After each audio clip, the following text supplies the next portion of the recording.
Alright, so today we're going to be talking about the SQE2 business module of partnerships. So let's get right into it. So partnerships are governed by the Partnerships Act 1890. And partnership is the relationship between two people carrying on a business in common. This business includes every trade, occupation, or profession with a view to profit. Now, partnerships are generally quite informal and easy to set up.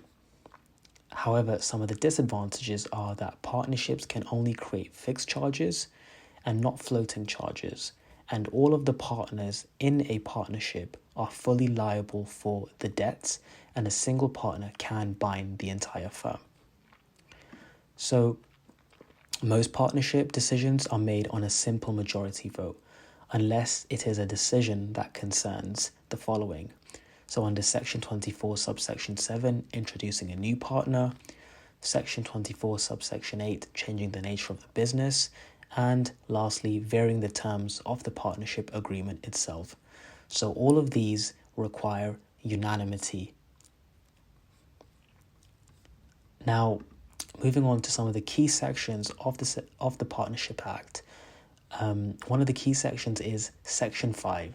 This section states that actions performed by a partner bind the firm unless that partner had no actual authority. Section 9 of the Partnerships Act states that partners share unlimited, joint, and several liability.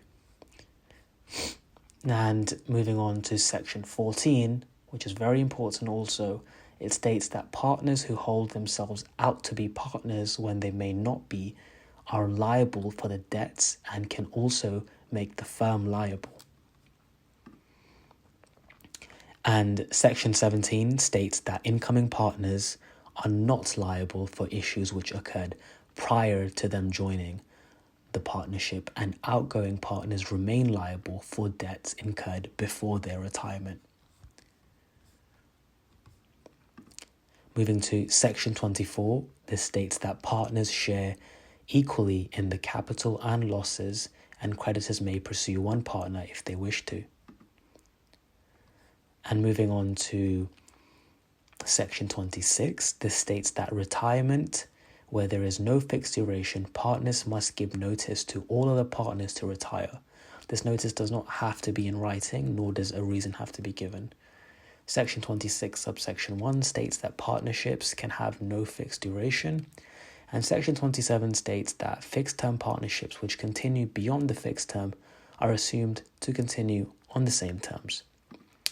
So some of the key responsibilities of partners are that partners must act in good faith.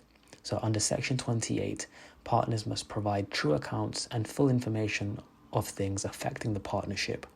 Section 29, partners must account for benefits gained by them from partnership transactions.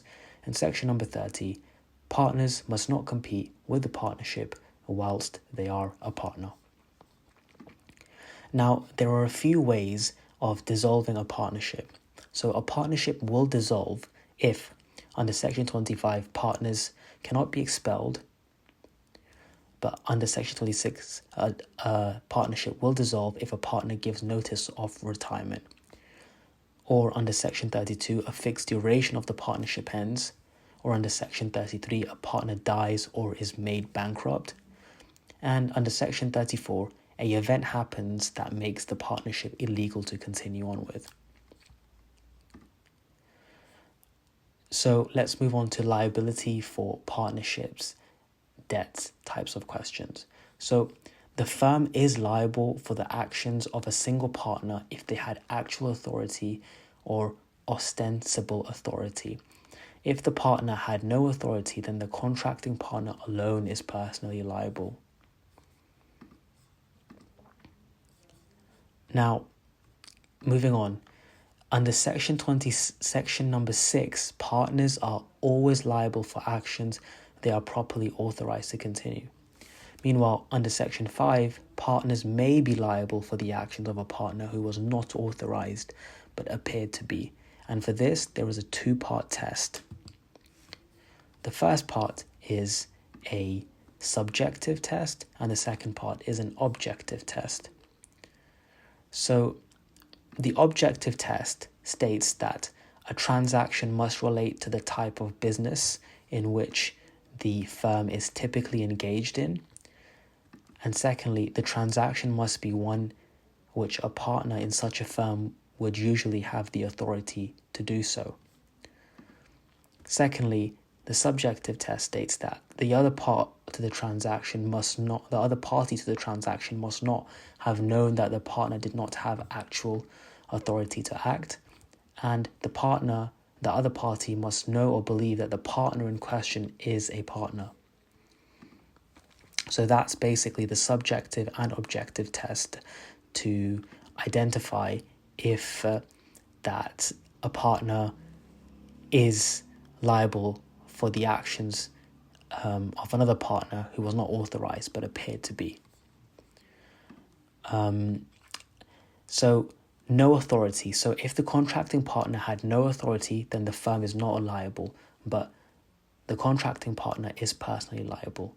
The partner at fault must indemnify the other partners for any losses that incur. So who can a third party sue? So the contracting partner is liable under privity of contract. If the partner had actual or ostensible authority, the partnership as a whole is liable because partners are jointly and severally liable for partnership debts under Section 9.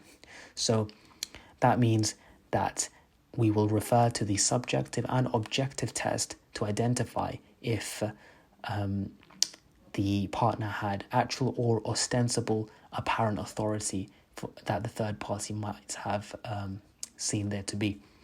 In addition to the partnership as a whole, the following may be liable: any partner who was a partner at the time of that the debt occurred, or if they have since died, their estate is liable.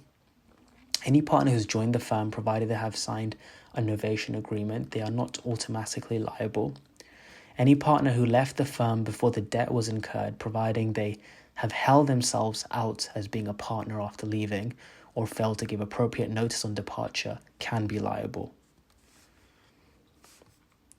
So the test for holding out, meaning the test for appearing to be a partner when you are not, or having the authority, this is set in Nationwide and Lewis. So it's a representation made orally in writing or by conduct which is relied on by a third party who consequently gives credit to the firm. So another way that you can be deemed to be holding out and showing you have ostensible authority when you don't is failure to give proper notice under Section 36. If a third party has not received the appropriate notice of a partner's retirement and gives credit to the firm believing that X is still a partner when X may still be liable for any debt unless X has given actual notice to all parties with whom the firm has dealt with previously, or has given a notice in the Gazette for future customers. Another important thing is signing a novation agreement to prevent holding out and showing you have apparent authority. This is a tripartite agreement whereby the creditor releases the outgoing partner from liability and the firm becomes liable for the debt. This is different from an indemnity, which is a bipart agreement between retiring and remaining partners. So this basically also includes the third party. So there you have it. That's just a quick summary of partnerships for the SQE2 business module. I hope you managed to understand a little bit, and I hope this gave you a bit of guidance and kind of helped concisely put information into this little video for you. Anyways, hope you have a great day. Thanks.